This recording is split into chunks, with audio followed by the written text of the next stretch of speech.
Jadi waktu SMA pertama kali mulai terjun tuh awalnya gara-gara aku udah nggak dapat uang jajan dari orang tua. Mungkin mindset dari orang tua juga ya. Kalau aku dikasih dengan gampang, aku nggak bakal mikir gitu buat spendingnya. Itu kenapa aku dari semenjak SMA itu mulai disuruh coba kalau mau beli sesuatu nabung sendiri, cari sendiri. Mungkin mindset orang Chinese itu kita nyari opportunity terbaik.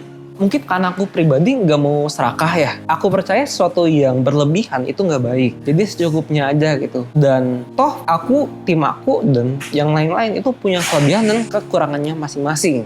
Nanti juga bakal ada tawaran lagi ke kitanya. Daripada kita pegang semua dan tidak maksimal, ujung-ujungnya dikejar-kejar, nggak tenang hidupnya, lebih baik ngambil secukupnya, sisanya kita bagikan ke yang lain. Aku sekarang lebih bebas. Aku ngerasa dengan aku mendalami bisnis ini, aku udah nggak butuh lagi tuh kerja 9 to 5 lagi.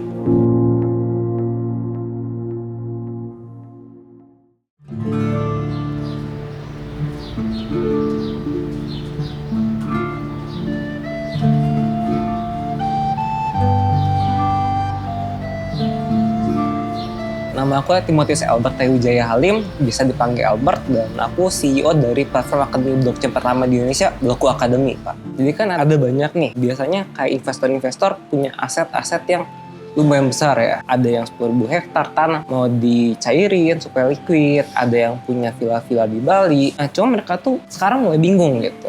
Gimana caranya aset-aset mereka tuh bisa liquid? Karena mungkin semenjak COVID ya, orang-orang kan sekarang ekonominya baru mulai pulih lagi. Dan fakta yang ada di lapangan itu orang sekarang makin susah buat nabung punya uang yang cukup besar. Makanya aset-aset investor aku punya itu macet. Mereka nggak bisa jual asetnya. Dan tidak cash flow-nya mulai macet. Itu kenapa banyak investor aku yang berencana aset-asetnya itu dibikin tokenized, dibikin digital, supaya dijual lebih gampang. Dari yang aset 20 miliar, itu dijual harus 20 miliar langsung ke satu orang, kalau ini enggak. Bisa dipecah per 1.000 orang, per 1 juta orang.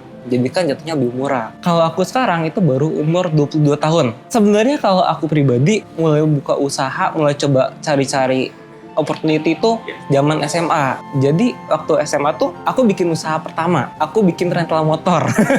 Jadi waktu SMA pertama kali mulai terjun tuh awalnya gara-gara aku udah nggak dapat uang jajan dari orang tua. Dari situ mulai mikir dong gimana caranya bisa menghasilkan. Karena gini, mungkin mindset dari orang tua juga ya. Kalau aku dikasih dengan gampang, aku nggak bakal mikir gitu buat spendingnya. Itu kenapa aku dari semenjak SMA itu mulai disuruh coba kalau mau beli sesuatu nabung sendiri, cari sendiri. Nah dari situ kebablasan, bikin usaha sendiri, bikin rental motor saat itu, dan penghasilannya juga lumayan saat itu. Modalnya itu aku nyicil motor pertama. Jadi orang tua aku DP-in motor, aku yang nyicil motornya, sampai punya beberapa motor lah. Tadinya aku punya satu motor, aku inget banget motor Beat, aku sewain per harinya tuh 150.000, dan sampai-sampai aku punya sekitar 20 motor ya. Penghasilannya udah 30 juta per bulannya, kurang lebih ya. Mungkin mindset orang Chinese itu kita nyari opportunity terbaik. Jadi kita ngeliat sesuatu nih, ada peluang buat dapetin uangnya, bisa dapetin cuannya, dari situ digali gimana caranya supaya bisa menghasilkan. Kalau bisa menghasilkan, kenapa enggak? Ada berapa banyak tokennya? Udah enggak.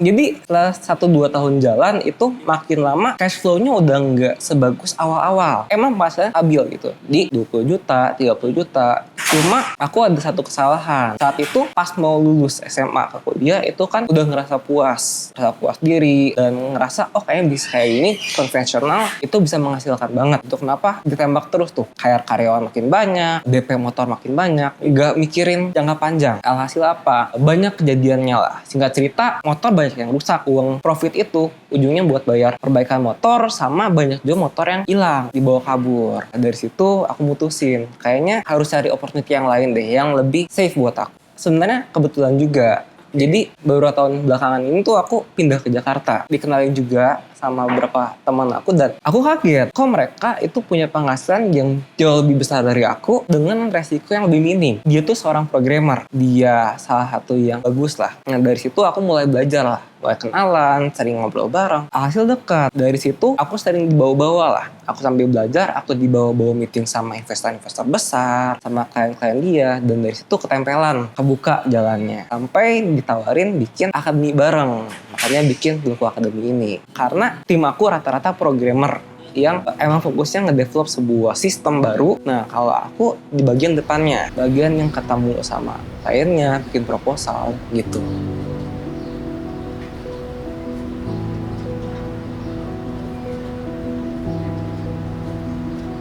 Mungkin ini yang banyak orang belum sadar ya. Rata-rata kalau orang Indonesia ditanya soal kripto, blockchain, pemikirannya pasti Bitcoin gitu, trading kan. Padahal di balik itu tuh masih ada peluang lebih besar lagi. Trading cuma salah satu bagiannya. Di balik itu ada sisi tech-nya, coding-nya, marketingnya, dan lain-lain. Nah, aku ngeliat opportunity dari situ. Aku emang nggak punya Bitcoin yang banyak, nggak punya kripto yang banyak, tapi aku ngeliat opportunity dari sini bisa menghasilkan juga kok. Karena kan kalau kita ngomongin kripto, itu kan nyari life changing money-nya ya. Nah, dari sini juga bisa dapat.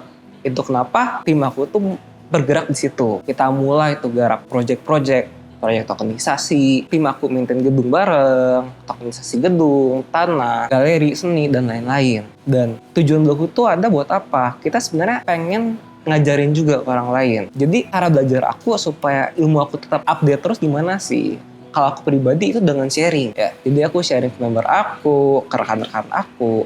Kalau ada project baru itu digarap bareng-bareng supaya idenya selalu nambah, pengetahuannya selalu nambah, dan itulah blogku gitu. Tempat kumpul bareng-bareng, berkembang bareng-bareng. Jadi kita belajar teknologi bareng-bareng, kita ada project digarap bareng-bareng, ntar hasilnya gimana? Bagi-bagi. Dari awal tuh kita ngajarin sebuah teknologi baru ya, teknologi blockchain. Jadi kan teknologi itu mirip banget, bahkan bisa dibilang upgrade-nya dari internet. Kita semua udah tahu dong, internet tuh memudahkan hidup manusia, semua bisnis harus pakai internet. Nah, sifatnya blockchain tuh sama, bisa diintegrasikan sama bisnis-bisnis yang lain juga. Blockchain tuh sistem pencatatan yang tidak akan bisa dimanipulasi. Jadi yang udah tercatat di sana permanen. Mau itu data keuangan, data pribadi, itu nggak akan ada yang bisa manipulasi lagi. Itu kenapa banyak banget nih perusahaan-perusahaan di luar sana yang mulai ganti. Supaya lebih aman, mereka pakai sistem pencatatan blockchain. Sebenarnya yang kita ajarkan itu pertama, kita kasih tahu nih cara makainya gimana, cara developnya seperti apa. Kedua, kita juga bantu nih, kalau ada yang punya usaha, gimana caranya bikin usahanya jauh lebih cepat. Karena ada tuh member aku, dia tuh bisnis properti, bangun-bangun properti di Bali, jual-jual properti. Cuma beberapa tahun itu ngerasa kayaknya udah mulai lambat nih, penjualannya udah mulai seret. Nah, setelah dia udah belajar di sini, dia develop tokennya sendiri, kriptonya sendiri, dan jualin fractionalnya, jualin serpihan dari properti dia sendiri, penjualannya jadi jauh lebih cepat. Kayak yang tadinya akses yang dimiliki hanya orang kaya buat invest, terus sekarang dimiliki juga sama orang-orang biasa. Kan kalau orang mau investasi di properti kan harus punya 20 miliar dulu, 30 miliar dulu. Nah, kalau sekarang tuh enggak. Jadi member aku ada yang bikin sistemnya, dengan uang 10.000 juga udah bisa invest ke properti. Karena teknologi blockchain ini, kan itu kan dicatat, hak milikannya punya siapa aja. Jadi banyak bisnis-bisnis juga yang berubah sistemnya. Lebih membantu bisnis-bisnis. Entah itu dengan cara memecah hak milikannya, dari sistem pencatatannya. Bahkan ada bisnis juga yang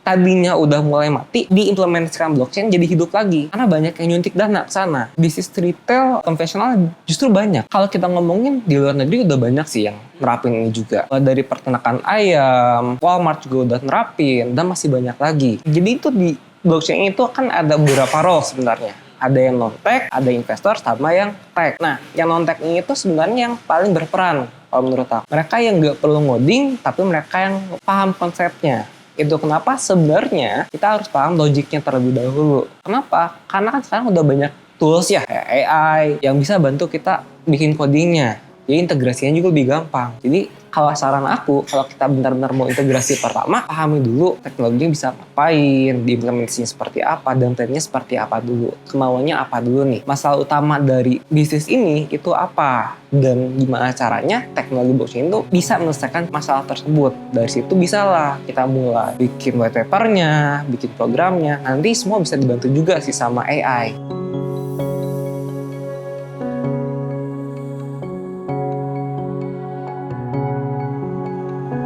Jadi blockchain itu sebenarnya sistem pencatatan kayak internet. Internet kan berevolusi nih. Sekarang tuh kita di era web tuh yang masih serba terpusat. Nah, sekarang tuh udah mulai pindah ke Web3 yang udah serba terdesentralisasi atau terintegrasi dengan blockchain. Jadi nggak mungkin kelihatan. Dia seperti internet gitulah. Kan kalau zaman sekarang kita mau ngirim apa-apa serba pakai internet. Kita posting apa-apa di Instagram dan lain-lain itu pakai internet. Nah, di platform-platformnya sekarang, itu semua data kita dikuasai sama platform-platform ini nih. Dia kalau kita ngupload foto dan lain-lain, kan yang punya fotonya sebenarnya bukan punya kita, tapi punya platform-platform besar ini. Nah, di Web3 ini terbalik. Semua data kita punya kita. Jadi ibaratnya kayak kita punya serpihan dari internet itu sendiri. Kan banyak yang ngomong kalau pakai blockchain, transparan nih, serba transparan, itu ntar banyak yang bisa nyontek. Padahal kan sebenarnya udah terenkripsi. Nggak semudah itu untuk dibaca. Kalau kita mau nunjukin doang, baru bisa dibaca. Tapi sistemnya kan nggak bisa dimanipulasi. Itu kenapa? Jadi jauh lebih aman. Justru terbalik. Banyak orang yang takut pakai blockchain karena transparan, semua orang bisa lihat nanti. Tapi kan kalau kita nggak memberi izin, orang nggak bakal bisa lihat. Sejujurnya ya, kalau ngomongin gaptek, aku pun awalnya gaptek. Aku bukan orang jago ngoding, segala macam. Bahkan aku baru belajar ngoding tuh 2-3 tahun yang lalu. Sebelumnya itu aku nggak ngerti sama sekali. Kalau dibanding-bandingin ngomong harus jago ngoding dulu, nggak boleh gaptek. Aku dulu gaptek gitu. Tapi karena aku berniat belajar, bisa. Dan aku yakin kalau aku aja bisa, orang lain juga pasti bisa dong. Sama ada niat untuk belajar. Jadi ada orang nih yang 1 bulan belajar ngebut, udah bisa. Ada member aku yang dalam 1 bulan ngebut itu. Sekarang udah punya isi sendiri, project sendiri dia. Ada yang butuh waktu 3 bulan. Ada yang butuh waktu 1 tahun. Bervariasi. Di luar sana kan ada yang lagi kuliah, kerja, dan lain-lain, dan waktunya nggak fleksibel. Itu kenapa aku bikinnya pembelajarannya online. Jadi orang bisa belajar kapan saja. Dan sama mereka masih niat nih, ngulangin waktu 1 jam lah per hari. Dalam 1 bulan harusnya udah selesai sih, dan mereka udah bisa terjun langsung sebenarnya. Karena kita nggak belajar semuanya. Kita udah pisah-pisahin nih. Yang pentingnya aja yang dipelajari. Jadi bisa dibilang mangkas 80%-nya lah. Yang kepakainya aja, yang sering banyak ketemu di pekerjaan, itu yang kita ajarin. Kalau yang nggak ketemunya gimana? Nanti bisa konsultasi sama kita. Kalau misal nih, oh saya pengen bikin project sendiri, saya punya ide, saya punya konsep, tapi saya nggak punya pendanaan. Saya bantu kenalin sama investor-investor aku. Siapa tahu dari beberapa investor yang ada tertarik nih mau invest. Dan kadang itu ada aja lah yang mau invest gitu. Konsepnya emang ada konsep-konsep yang unik yang investor suka dan mereka berani invest lumayan besar. Karena banyak juga investor-investor di luar sana kok, orang-orang konglo-konglo di sana yang sebenarnya pengen bantu generasi-generasi selanjutnya buat mendapatkan penghasilan, punya bisnis yang sustain buat bantu menstabilkan perekonomian Indonesia sebenarnya. Investor ini rata-rata di orang Indo atau orang luar? Campur sebenarnya, ada yang orang luar, ada orang Indo. Aku nggak milih-milih, selama mereka mau invest, mereka mau suntik dana, ya kenapa enggak gitu. Jadi kan biasanya tuh member aku yang udah belajar itu kan buat sebuah proposal nih. Itu ntar bakal diuji dulu nih. Jadi tim-tim aku yang lain bakal coba bikin sampai seperfect mungkin lah. Ditanya apa harus bisa jawab konsepnya. Mulai dari konsep awal, marketing, penjualan, dan lain-lain. Jadi end to end-nya harus jelas dulu. Kalau udah jelas, nanti aku bakal bawa nih ke investor-investor aku yang udah kenal sama aku, yang udah punya relationship yang baik. Jadi member-member aku juga lebih gampang juga nih, dibukain lah jalannya. Nah, investor-investor aku juga yang mau support kan mereka orang sibuk nih. Mereka nggak mungkin semua orang didengerin pitchingnya. Ide-ide semua orang nggak mungkin bisa disaring semua. Itu kenapa tim aku itu bantu saring ke investor aku. Jadi win-win solution. Investor aku invest ke orang yang tepat, member-member aku dapat investor, dapat investment. Simbiosis mutualisme lah Kak.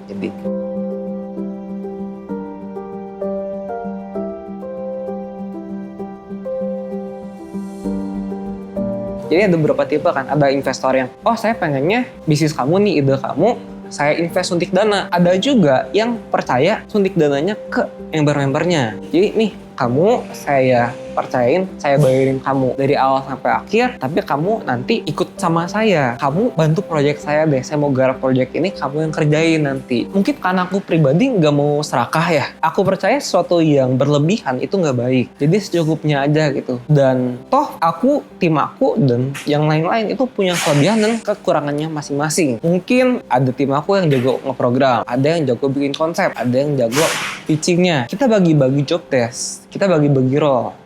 Ada yang lebih mengerti soal peternakan, pertanian. Kita kasih ke member kita nih yang lebih paham. Toh nanti kita sama-sama dapat berkatnya kok. Nanti juga bakal ada tawaran lagi ke kitanya. Daripada kita pegang semua dan tidak maksimal, ujung-ujungnya dikejar-kejar, nggak tenang hidupnya, lebih baik ngambil secukupnya, sisanya kita bagikan ke yang lain. Tujuan awalnya kita tuh mau jadi yang gimana? Mau jadi yang non-tech kah? Atau yang tech? Karena tiap bidangnya itu pencabangnya banyak lagi. Ada banyak pencabangannya lagi. Bagian technya aja deh kita bedah. Itu kan ada 3 tipe. Ada smart contract developer, ada application developer, ada core infrastructure developer. Dan 3-tiganya itu berbeda, skill setnya beda. Kalau kita udah tahu kita mau jadi role yang mana, dari situ baru bisa kita dalamin. Ada course yang dikhususkan buat mendalami bagian tech-nya, ada yang course yang untuk bagian non-tech-nya. Kalau udah bisa itu, siapin portfolio-nya udah pasti lebih gampang juga. Mau kerja ke luar negeri, mau nyari investor, mau dapat tawaran pekerjaan, itu lebih gampang biasanya. Aku sekarang lebih bebas. Aku ngerasa dengan aku mendalami bisnis ini, aku udah nggak butuh lagi tuh kerja 9 to 5, 9 to 5 lagi. Jadi kalau aku lagi niat kerja nih, ada project, sama deadline-nya beres, kan aku bisa kerja kapan aja. Mau ngerjainnya siang, mau ngerjainnya malam, mau ngerjainnya di kafe, sambil nongkrong, sama beres gak masalah. Dan itu suatu kebebasan juga. Dan penghasilan aku itu, aku banyak pakai buat liburan bareng. Berapa karyawannya kamu udah tahu? Di atas 10 ya, kita masih hire-hire lagi sih. Iya, malah ada beberapa member aku juga yang karena aku ngeliat potensinya, aku cabut dulu nih sebelum dicabut orang lain. Aku hire dulu jadi tim aku. Blockchain itu mirip kayak internet, memodernkan sebuah bisnis atau sebuah industri. Blockchain kan sebuah sistem pencatatan yang tidak akan bisa dimanipulasi lagi. Apa yang sudah tercatat di sana akan selamanya abadi. Itu kenapa buat bisnis, perusahaan-perusahaan, mereka udah nggak pusing-pusing lagi nih. Kalau sampai ada yang mau coba manipulasi, akan sangat sulit banget untuk dimanipulasi. Kalau kita ngomongin AI nih, aku yakin AI itu otaknya, tapi jantungnya itu nanti di blockchain. Karena AI kan tugasnya belajar. Nah, mereka dapat datanya dari mana? Dari yang data yang udah terverifikasi, yang tidak dimanipulasi lagi, dan itu adalah blockchain, Kak. Mungkin karena aku belajar teknologi ini juga ya, opportunity juga kan mulai kebuka. Selain dari project-project banyak berdatangan, tim aku juga mulai banyak dipercaya untuk pegang gedung nih. Dapat project juga, tokenisasi tanah berhektar-hektar, dan kalau kita ngomongin keuntungan dari itu kan lumayan ya, satu serpiannya aja udah gede ya. Kalau kita ngomongin keuntungan 1 meternya aja udah lumayan. Nah, kita ngomongin 10.000 hektar, Kak.